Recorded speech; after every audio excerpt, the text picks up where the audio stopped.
Pennod 4. Ac adda a adnabu Efa ei wraig, a hi a feichiogodd, ac a esgorodd ar Cain, ac a ddywedodd, cefai sŵr gan yr arglwydd. A hi a esgorodd eilwaith ar ei frawd ef, Abel. Ac Abel oedd fugail defaid, ond Cain oedd yn llyfurio'r ddaear. A bu wedi talm o ddyddiau i Cain ddwyn o ffrwyth y ddaear offrwm i'r arglwydd. Ac Abel yntau a ddig o flaen ffrwyth ei ddefaid, ac o'i braster hwynt. A'r arglwydd a edrychodd ar Abel, ac ar ei offrwm. Ond nid edrychodd fe ar Cain, nac ar ei offrwm ef. A dicllonodd Cain yn ddirfawr, fel y syrthiodd ei wynepryd ef. A'r arglwydd a ddywedodd wrth Cain, paham y lludiaist, a phaham y syrthiodd dy wynepryd. Os da y gwneud, oni chei o'r uchafiaeth, ac oni wneu yn dda, pechod a orwedd wrth y drws, ata ti hefyd y mae ei ddymuniad ef, a thi a lywodraethu arno ef. A Chain a ddywedodd wrth Abel ei frawd, ac fel yr oedd ein twy yn y maes, Cain a gododd yn erbyn Abel ei frawd, ac ei lladdodd ef. A'r arglwydd a ddywedodd wrth Cain, mae Abel dy frawd di? Yntau a ddywedodd, nis gwn, a'i ceidwad fy mrawd ydw i fi. A dywedodd Duw, beth a wneithost, llef gwaed dy frawd sydd yn gweiddi arna fi o'r ddaear, ac yr awr hon melltigedig wyt ti o'r ddaear, yr honna agorodd ei safn i dderbyn gwaed dy frawd o'th law di. Pan lafuriech y ddaear, ni chwanega hiroddi ei ffrwyth i ti, gwibiad a chrwydriad fyddi ar y ddaear. Yna y dywedodd Cain wrth yr arglwydd, mwy yw fy anwiredd nag y gellir ei faddau. Wele, gyraist fi heddiw oddi ar wyneb y ddaear, ac oedd wydd di ymcuddir, gwibiad hefyd a chrwydriad fyddaf ar y ddaear, a phwy bynnag am caffo am lladd. A dywedodd yr arglwydd wrtho, am hynny y dielir yn saith ddyblyg ar bwy bynnag a laddo Cain. A'r arglwydd a osododd nod ar Cain, rhag i neb a'i caffau ei ladd ef. A Chain a aeth allan o wydd yr arglwydd ac a drigodd yn hir nod o'r tŷ dwyrain i Eden. Cain hefyd a adnabu ei wraig, a hi a feichiogodd ac a esgorodd ar Enoc. Yna yr oedoedd ei fe yn adeiladu dinas, ac fe alwodd enw y ddinas yn ôl enw ei fab, Enoc. Ac i Enoc ganwyd Irad, ac Irad ag enhedlodd Mehuiael, a Mehuiael ag enhedlodd Methusael, a Methusael ag enhedlodd Lamech. A Lamech a gymerodd iddo ddwy o wragedd. Enw gyntaf oedd Eda ac enw yr ail Seila.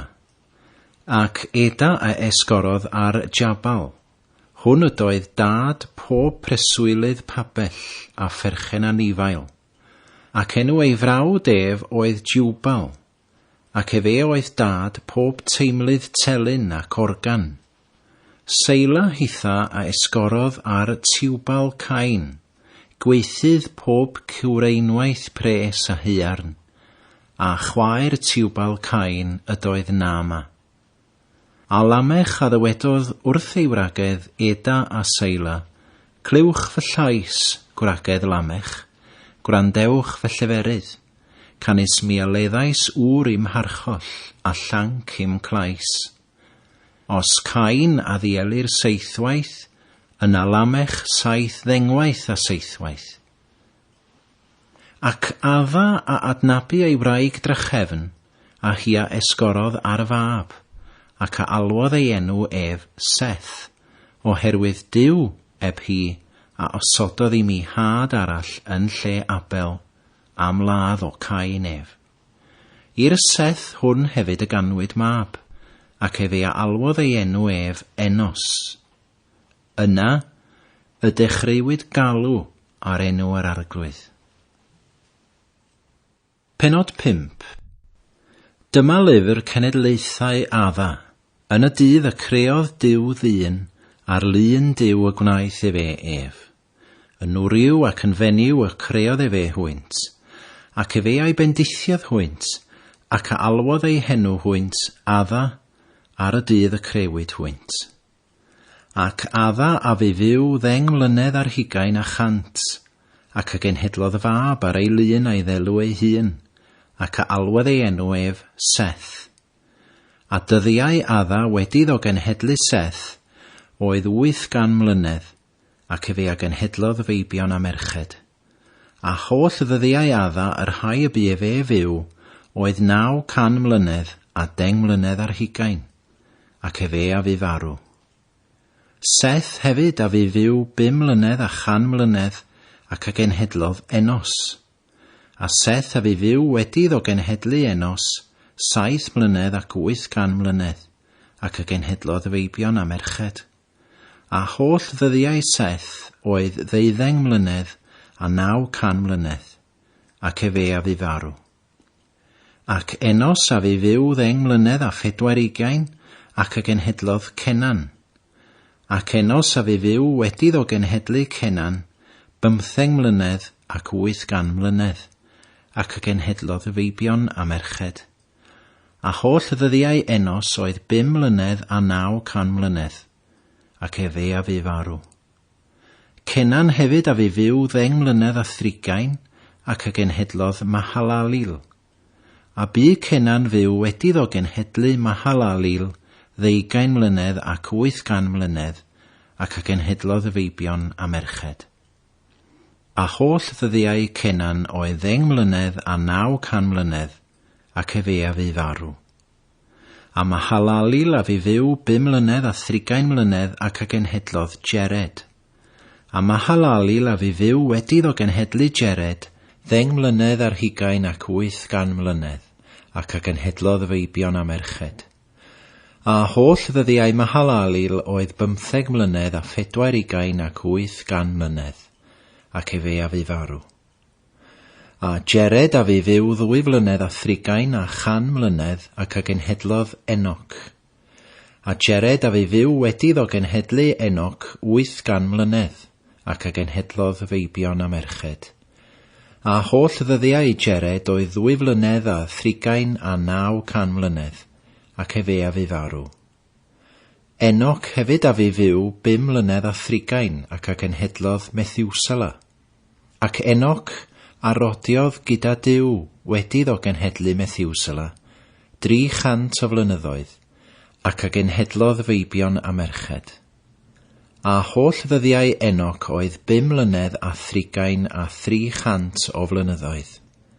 A rhodiodd Enoch gyda Duw, ac ni welwyd ef, canes Duw a'i cymerodd ef. Methiwsela hefyd a fyw 7 mlynedd a 40 a 100, ac a genhedlodd Lamech. A Methiwsela a fyw wedi ddo genhedlu Lamech 2 mlynedd a 40 a 700 mlynedd, ac a genhedlodd feibion a merched. A holl ddyddiau Methiwsela oedd 9 mlynedd a 30 a 900 mlynedd, ac a fu farw.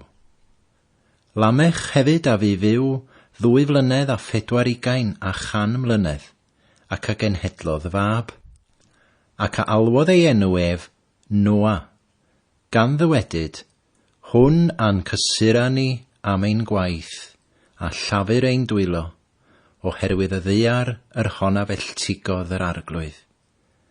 A Lamech a fyw wedi ddo genhedlu Noa 15 mlynedd a 40 a 500 mlynedd, ac a genhedlodd feibion a merched. A holl ddyddiau Lamech oedd 2 mlynedd ar 15 a 30 a 700 mlynedd, ac a fu farw. A Noa ydoedd fab 500 mlwydd, a Noa a genhedlodd Sem, Cham a Japheth. Pennod 6. Yna y bu pan ddechreuodd dynion amlhau ar wyneb y ddaear, a geni merched iddynt, Weled o feibion Duw ferched dynion, mae 10 oeddynt hwy, a hwy a gymerasant sydd yn swragedd o'r rhai oll a ddewis asant. A dywedodd yr arglwydd, nid ymrysonaf y ysbryd i a dyn yn dragywydd, o blegid mae cnawd yw fe. A'i ddyddiau fyddant 20 mlynedd a 100. Cewri oedd ar y ddaear y dyddiau hynny, ac wedi hynny hefyd pan ddaeth meibion Duw at ferched dynion a phlanta o'r rhai hynny iddynt, dyma'r cedr na fu wir enwog gynt. A'r arglwydd a welodd mae aml oedd drygioni dyn ar y ddaear, a bod holl fwriad meddylfryd ei galon yn unig yn ddrygionus bob amser. Ac edi farhaodd ar yr arglwydd wneithir ohono ef ddyn ar y ddaear, ac efe a ymofidiodd yn ei galon.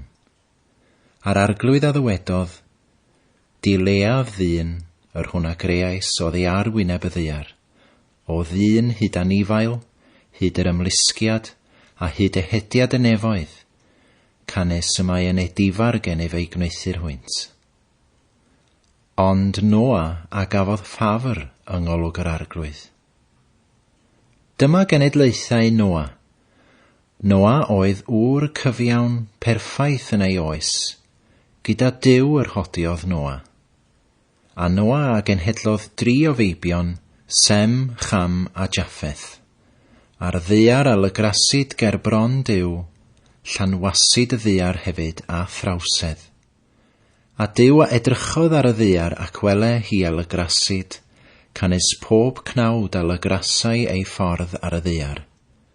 A Duw a ddywedodd wrth Noa, diwedd pob cnawd a ddaeth ger fy mron, o blegid llanwyd y ddaear a thrawsedd trwyddynt hwy, ac wele my fi a'i difethaf hwynt gyda'r ddaear. Gwna i ti arch o goed goffer, yn gellau y gwna i'r arch, a ffyga hi oddi mewn ac oddi allan a ffug. Ac fel hyn y gwneud i hi, 300 cyfydd fydd hyd yr arch, 10 cyfydd a 20 ei lled, a 10 cyfydd ar 20 ei hychder. Gwna ffenestr i'r arch, a gorffen hi yn gyfydd oddi arnodd, ac osod ddrws yr arch yn ei hystlys, o 3 uchder y gwneud i hi. Ac wele, my fi, my fi, yn dwyn dyfroedd diliw ar y ddaear, i ddifetha pob cnawd, yr hwn y mae anadl einioes ynddo, oddi tan y nefoedd, yr hyn oll sydd ar y ddaear, a drenga. Ond, a thi y cadarnhaf yng nghyfamod, ac i'r arch yr ei di, tydi ath feibion, ath wraig, ac wragedd dy feibion gyda thi. Ac o bob peth byw, o bob cnawd y dygu 2 o bob rhyw i'r arch i'w cadw yn fyw gyda thi. Gwryw a benyw fyddant, o'r ehediaid wrth ei rhywogaeth ac o'r anifeiliaid wrth ei rhywogaeth.